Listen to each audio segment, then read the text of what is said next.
The second question is the osmotic pressure of 0.1 molar monobasic acid of pH is 3. Okay, at 27 degrees Celsius is అంటే pH ఇచ్చారు, concentration ఇచ్చారు, monobasic acid అని చెప్తున్నారు. వాటి తాలూకా osmotic pressure కనుక్కోవాలి. Osmotic pressure కనుక్కోవాలి కాబట్టి ఇక్కడ వాన్ డాఫ్ ఫ్యాక్టర్ని కూడా కన్సిడర్ చేయాలి. వాన్ డాఫ్ ఫ్యాక్టర్ని కన్సిడర్ చేస్తూ ఆస్మాటిక్ ప్రెజర్కి formula pi equal to I into CST. Okay, అందులో టీ అంటే మనకి తెలుసు టెంపరేచర్. 27 డిగ్రీ సెల్సియస్ అంటే మనం దాన్ని కెల్విన్స్లోకి మార్చుకుంటే 300 కెల్విన్స్ అవుతుంది. ఎస్ అనేది అట్మాస్ఫియర్లో ఇచ్చారు, అంటే ఇప్పుడు మనం దీన్ని బట్టి డేటా రాసుకుంటే T ఈక్వల్ టు 300 కెల్విన్స్ అవుతుంది. ఎప్పుడు కూడా మనం ప్రాబ్లమ్స్ చేసేటప్పుడు టెంపరేచర్ని కెల్విన్స్లోకి మార్చుకోవాలి. ఎస్ అనేది అందులో తీసుకోవాలి అంటే కంపల్సరీ అట్మాస్ఫియర్స్లో ఆన్సర్స్ ఉంది కాబట్టి లీటర్ అట్మాస్ఫియర్స్లోనే తీసుకోవాలి. అది ఎంత ఉంటుందంటే 0.0821 litre atmospheres. Okay, litre atmospheres kelvin inverse ఉంటుంది, కెల్విన్ ఇన్వర్స్ మోల్ ఇన్వర్స్ ఇలా ఉంటుంది. కాబట్టి 0.0821. ఎస్ వాల్యూ ఎంత తీసుకోవాలంటే 0.0821 లీటర్ అట్మాస్ఫియర్. ఓకేనండి, లీటర్ అట్మాస్ఫియర్స్లో ఇచ్చున్నారు కాబట్టి litre atmosphere kelvin inverse mole inverse వస్తుంది. ఓకే, ఈ వాల్యూ తీసుకోవాలి ఎందుకంటే ఆప్షన్స్లో 4 అట్మాస్ఫియర్స్లో ఉంది కాబట్టి. ఓకే, సి వాల్యూ మనకు ఆల్రెడీ ఇచ్చేసారు. సి వాల్యూ ఎంత ఇచ్చున్నారంటే 0.1. ఇప్పుడు మనం కనుక్కోవాల్సింది ఐ వాల్యూ కనుక్కొని అవన్నీ సబ్స్టిట్యూట్ చేసేస్తే మనకి ఆన్సర్ అనేది వచ్చేస్తుంది. ఐ వాల్యూ కనుక్కోవడం ఎలా అంటే, ఐ వాల్యూ కనుక్కోవాలంటే మనకి ఇచ్చింది ఏంటంటే మోనోబేసిక్ యాసిడ్ కాబట్టి HA ఒక H ప్లస్ వస్తుంది. దీని నుంచి మనం ఒక ఈక్విలిబ్రియం కానీ రాసుకున్నట్టయితే H plus plus A minus అనేది వస్తుంది. ఓకేనండి, ఇక్కడ HA ఇనిషియల్ స్టేజ్లో C ఉంటుంది కాన్సన్ట్రేషన్, ఇక్కడ 0 ఉంటాయి. అట్ ఈక్విలిబ్రియం స్టేట్ కానీ తీసుకున్నట్టయితే ఇక్కడ సమ్ కన్జ్యూమ్ అయిపోతుంది, అంటే కొంత డిసోసియేషన్లోకి ఇన్వాల్వ్ అయిపోతుంది. 1 మైనస్ ఆల్ఫా అనుకోండి, అప్పుడు C ఆల్ఫా ఇక్కడ ఎంతైతే డిసోసియేషన్ అయిందో అంతే వస్తుంది. అంటే 1 మోల్ డిసోసియేషన్ అయితే 1H ప్లస్ 1A మైనస్, 2 అయితే 2H ప్లస్ 2A మైనస్. ఆ విధంగా కాన్సన్ట్రేషన్ పరంగా ఆల్ఫా అయితే C ఆల్ఫా వస్తుంది. ఓకేనా, క్లియరా? దీని ప్రకారం చూసుకుంటే concentration of H plus ion, ఈ concentration of H plus ion దేనికి ఈక్వల్ అవుతుంది అంటే C ఆల్ఫాకి ఈక్వల్ అవుతుంది. మనకి ఇంకో డేటా కూడా ఇచ్చున్నారు, pH ఈక్వల్స్ టు మనకి pH ఈక్వల్స్ టు 3 అన్నారు. అంటే దీని ప్రకారంగా మనం concentration of H plus ions ఏమని చెప్పొచ్చు అంటే 10⁻³ అని రాయొచ్చు concentration of H plus ions. అంటే ఇక్కడ దీన్ని సబ్స్టిట్యూట్ చేసేసుకుని ఆల్ఫా వాల్యూ మనం ఈజీగా ఫైండ్ అవుట్ చేసేయచ్చు. ఓకే, ఇక్కడ ఆల్ఫా వాల్యూ ఎలా వస్తుంది అంటే alpha equals to concentration of H plus whole by C.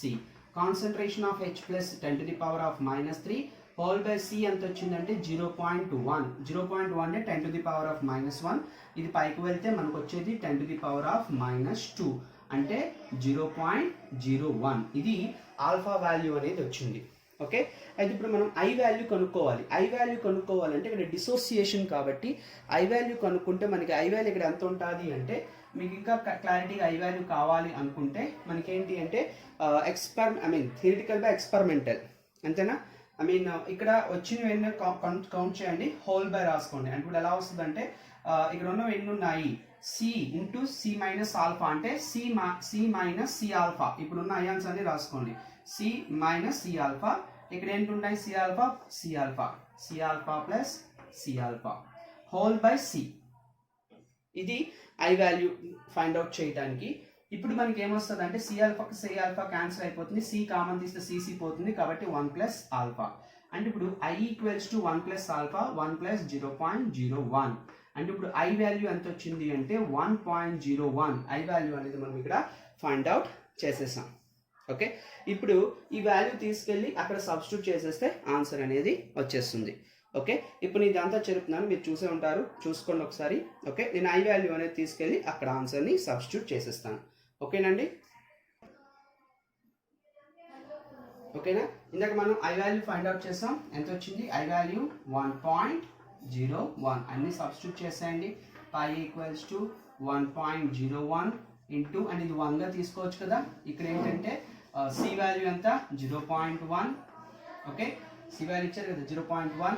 Into S value 0.0821 into T value 300.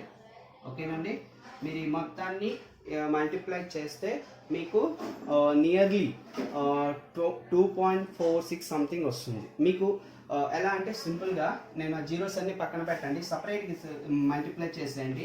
821 into 3 చేసేయండి. ఇది 3 6 24 2463 వచ్చింది. ఈ రెండింటిని నేను మల్టిప్లై చేస్తున్నాను. ఇక్కడ 4 డిజిట్స్ ఉంది, ఇక్కడ 2 డిజిట్స్ పోతుంది. అంటే ఇక్కడ 4 డిజిట్స్ మనం పెట్టాలి, ఆల్రెడీ 2 డిజిట్స్ పోతున్నాయి కాబట్టి 24.63 వస్తుంది. 24.63 ఇంటూ 0.1 ఒకటి ఉంది కాబట్టి 2.463. అంటే ఇక్కడ నియర్లీ చూసుకుంటే 2.42 atmospheres. First option is the correct option అవుతుంది ఈ క్వశ్చన్కి. ఓకేనా, ఇది సెకండ్ క్వశ్చన్. అయితే ఇక్కడ మీరు డైరెక్ట్గా ఐ వాల్యూ లేకుండా చేసినా కూడా ఇదే ఆన్సర్ వచ్చేస్తుంది, ఎందుకంటే ఇక్కడ సంథింగ్ 1 పాయింట్ సంథింగ్లో వచ్చింది, 1.0లో వచ్చింది కాబట్టి.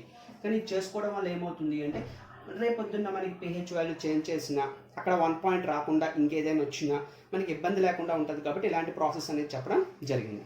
ఓకేనండి, ఇది second question. Next go for third question. Clear? Next third question. ఒకసారి చూడండి third question. If distance between Na plus Cl minus ions in NaCl crystal is y picometers and pm అంటే picometers, the length of edge of unit cell will be. ఆ unit సెల్లో ఉన్న edge తాలూకా length కావాలి అని అడిగారు. Actually NaCl crystal అది ఏ షేప్లో ఉంటుంది అంటే NaCl తాలూకా షేప్ ఏంటి అంటే FCC షేప్లో ఉంటుంది. FCC అంటే ఫేస్ సెంటర్డ్ క్యూబిక్ స్ట్రక్చర్. ఆ స్ట్రక్చర్ ఎలా ఉంటుందో ఒకసారి చూసుకోండి. చిన్న క్యూబ్ వేస్తాను. ఓకే, ఆ క్యూబ్ ఏంటి అంటే అందులో మీకు షేప్ ఎలా ఉంటుంది అనేది వచ్చేస్తుంది. అంటే ఫేస్ సెంటర్డ్ క్యూబిక్ స్ట్రక్చర్. ఇక్కడ లాటిస్ పాయింట్స్ అనేవి 8 కార్నర్స్లో ఉంటాయి. ఓకే, 8 కార్నర్స్లో ఉంటాయి. అట్ ద సేమ్ టైం ఒక ఫేస్లో కూడా ఉంటాయి. నేను ఈ ఫేస్ని కన్సిడర్ చేసుకుంటున్నాను. ఈ ఫేస్ని కన్సిడర్ చేసుకుంటే ఈ మిడిల్లో ఉంటుంది. ఇవి మనకి లాటిస్ పాయింట్స్గా ఉంటాయి. అంటే ఇక్కడ Cl మైనస్ అయాన్, ఇక్కడ Cl మైనస్ అయాన్, ఇక్కడ Cl మైనస్ అయాన్స్ ఉంటాయి. అయితే ఎక్కడ Na ప్లస్ అయాన్స్ ఉంటాయి అంటే ఇక్కడ ఆక్టాహైడ్రల్ వాయిడ్స్ అనేవి ఫామ్ చేస్తాయి. ఆ ఆక్టాహైడ్రల్ వాయిడ్స్లో మనకి Na ప్లస్ అయాన్స్ ఉంటాయి. అంటే ఈ ఎడ్జెస్లో మనకి ఈ ఎడ్జెస్ మధ్యలో Na ప్లస్ అయాన్స్ అనేవి ఉంటాయి. ఒరిజినల్గా FCC ఫేస్ సెంటర్డ్ క్యూబిక్ స్ట్రక్చర్స్లో 8 కార్నర్స్, ఈచ్ ఫేస్లో సెంటర్లో ఒకటి, అవి క్లోరైడ్ అయాన్స్ ఆక్యుపై చేసి ఉంటాయి. ఆ క్లోరైడ్ అయాన్ ఫామ్ చేసే ఆక్టాహైడ్రల్ వాయిడ్ ఏదైతే ఉంటుందో అంటే దీని చుట్టూ కూడా 6 క్లోరిన్ ఆటమ్స్ ఉంటాయి. Coordination number of FCC 6. అంటే ఒక Na ప్లస్ చుట్టూ 6 Cl మైనస్ అయాన్స్ అనేవి సరౌండింగ్లో ఉంటాయి. ఇది Na ప్లస్ అయితే 1 2 ఓకే, ఈ మిడిల్లో ఒకటి, ఓకే 3, ఇక్కడ ఒకటి, ఓకే 4, ఇంకొక 5 6 వచ్చేసి ఇన్నర్లో ఉంటాయి. మనం ఇక్కడ చూపించడం కొంచెం ప్రాబ్లం అవుతుంది కాబట్టి మనం ఒరిజినల్గా ఒక ఎడ్జ్ని తీసుకుంటే ఇక్కడ ఒక Cl మైనస్ అయాన్ ఉంటుంది, ఇక్కడ ఒక Na ప్లస్ ఉంటుంది, ఇక్కడ Cl మైనస్ అయాన్ ఉంటుంది. నేను సపరేట్గా రాస్తున్నాను. ఇది Cl మైనస్ అయాన్, ఓకే, తర్వాత Na ప్లస్, తర్వాత Cl మైనస్, ఇలా ఉంటుంది. ఇది ఎడ్జ్ అండి, ఇది ఎడ్జ్. మీరు ఒకసారి అర్థం చేసుకుంటే మీకే క్లారిటీగా వచ్చేస్తుంది ఆన్సర్ అనేది. ఇది ఎడ్జ్ అవుతుంది. ఓకే, మీకు ఇప్పుడు ఆన్సర్ ఏమి ఇచ్చారంటే డేటా ఏమి ఇచ్చారంటే Na ప్లస్కి Cl మైనస్ అయాన్కి మధ్యలో ఉన్న డిస్టెన్స్ అనేది మనకి ఇచ్చారు. ఇది Cl మైనస్ అయాన్ అవుతుంది, ఇది Na ప్లస్ అవుతుంది, Cl మైనస్ అయాన్ అవుతుంది. ఈ Na ప్లస్కి Cl మైనస్కి ఇక్కడ డిస్టెన్స్ అంతా y పికోమీటర్స్. ఈ Na ప్లస్ సెంటర్ నుంచి Cl మైనస్ అయాన్కి డిస్టెన్స్ అంతా y పికోమీటర్స్. రెండు కలిపితే ఎంత వస్తుంది? ఎడ్జ్ తాలూకు లెంత్ ఎంత వస్తుంది అంటే 2y పికోమీటర్స్. ఇది థర్డ్ క్వశ్చన్ తాలూకా ఆన్సర్. క్లియర్ అండి? ఓకేనా, ఇది third one. Next fourth question. Let's go for fourth question. Next fourth question. How many grams of copper nitrate CuNO3 twice is needed to get 1 gram of copper? Actually అంటే ఇక్కడ 1 mole of copper nitrate అనేది మనకి 1 mole of కాపర్ని ఇస్తుంది. Okay, అయితే ఇప్పుడు 1 mole of copper కనుక్కోవాలంటే 1 mole of copper nitrate ఎంతో చూసుకోండి. 1 mole ఆఫ్ కాపర్ నైట్రేట్ కావాలంటే 1 mole equals to corresponding weight. Weight. Corresponding weight అంటే ఇప్పుడు అన్ని కూడా యాడ్ చేయండి. ఇప్పుడు 1 mole ఆఫ్ కాపర్ నైట్రేట్ చూసుకుంటే కాపర్కి 63.5 plus 2 into okay nitrogen 14 plus 16 into 3 okay. ఇవన్నీ కూడా చేస్తే మనకి copper nitrate 1 mole of copper nitrate వస్తుంది. అదంతా అంటే 187.5 grams వస్తుంది. Equals to 1 mole of copper ఎంత అవుతుంది అంటే 63.5. అది మోల్ తాలూకా డెఫినిషన్ ప్రకారంగానే రాసున్నాము. అంటే 187.5 కాపర్ నైట్రేట్ అనేది 63.5 grams ఆఫ్ కాపర్ ఇస్తుంది అనమాట. మరి అలాంటప్పుడు 1 gram ఆఫ్ కాపర్ కావాలన్నప్పుడు ఇక్కడ ఎంత అంటే మనకి చిన్నప్పుడు నేర్చుకున్న క్రాస్ మల్టిప్లికేషన్ ప్రాబ్లం ద్వారా మనం కనుక్కోవచ్చు. ఈ రెండు మల్టిప్లై చేసి డివైజిబుల్ చేస్తే 187.5 బై 63.5 పాయింట్లు తీసేసారు అనుకోండి 1875 బై 635. 635 ఇంటూ మీరు 2 చేశారు అనుకోండి 12 సంథింగ్ వస్తుంది. ఒకవేళ 3 చేశారు అనుకోండి మనకి 18 సంథింగ్లో వచ్చేస్తుంది కాబట్టి 2లో వస్తుంది. అందులో నియర్లీ మీరు ఫైండ్ అవుట్ చేసుకుంటే 2.9 సంథింగ్ వస్తుందండి.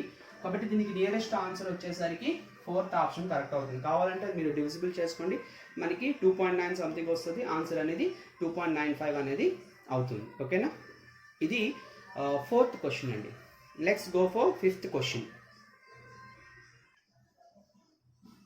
ఇప్పుడు 5th క్వశ్చన్కి రండి. ఈ 5th క్వశ్చన్ ఏంటంటే if the equilibrium constant for the reaction 2SO2 plus O2 equilibrium with 2SO3 is 64 at 500 Kelvin, then equilibrium constant for the reaction SO3 equilibrium with SO2 plus half O2 at same temperature. చాలా simple. మీరు ఒకసారి first ఈక్వేషన్కి second ఈక్వేషన్కి difference ఏమైందో చూసుకోండి. Difference ఏమైందంటే first one ఈ రెండు equilibrium reversible అయింది. చూసుకోండి, రివర్సిబుల్ అయింది. ఎట్ దట్ టైం ఇక్కడ 2 moles ఆఫ్ SO3 ప్రిపరేషన్ అయితే ఇక్కడ 1 mole ఆఫ్ SO3 ఉంది, అంటే హాఫ్ ఆఫ్ ద జరిగింది. ఇక్కడ రెండు ఈక్వేషన్స్ అండి.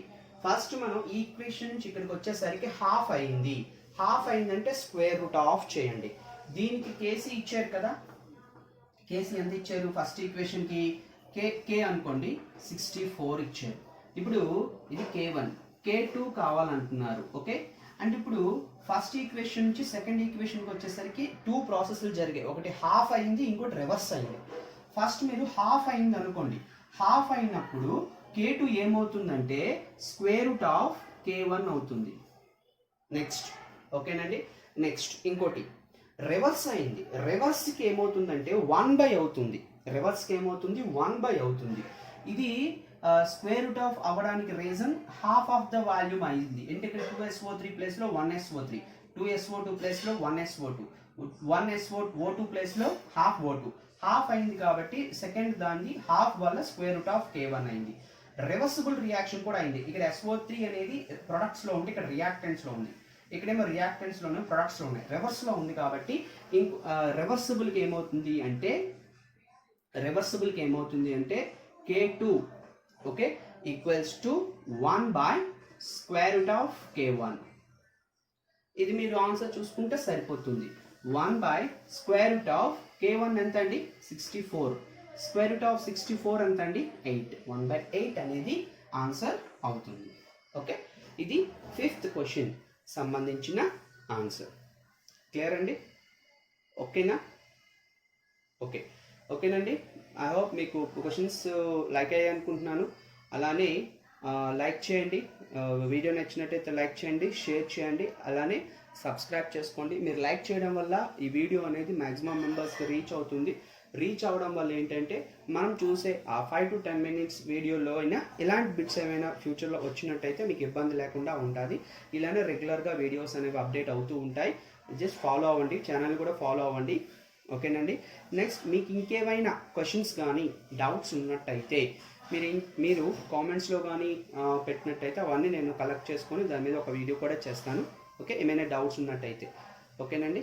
ఓకే, థ్యాంక్ యూ అండి.